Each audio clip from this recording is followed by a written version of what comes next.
So this is interphase. This is when the DNA replicates itself.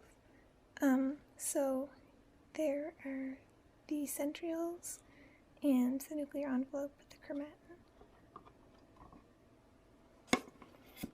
And then this is prophase 1. So the nuclear envelope breaks down and the centrioles start to move to opposite poles and put out spindle fibers. The chromatin condenses into chromosomes, and the homologous chromosomes pair up to form tetrads. This is when crossing over occurs, which is when the homologous chromosomes exchange segments of themselves, which is important for genetic variation. This is metaphase 1, where the homologous chromosomes line up at the metaphase plate and the spindle fibers attach to them.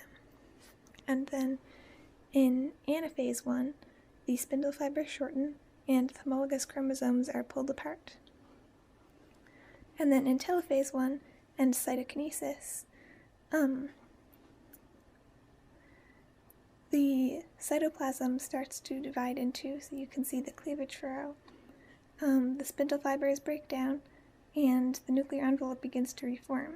So now there are 2 haploid cells, but the chromosomes are still double. So after telophase 1 and cytokinesis, both daughter cells immediately go into prophase 2 without having interphase first. So again, the nuclear envelope begins to break down, the centrioles move to opposite poles and start to put out spindle fibers.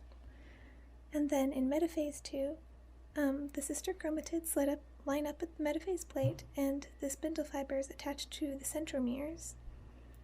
And then in anaphase 2, the spindle fibers shorten and they pull the sister chromatids apart.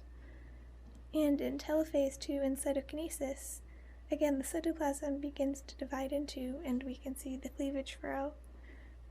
The spindle fibers start to break down and the nuclear envelope begins to reform, and the chromosomes will unravel back into chromatin.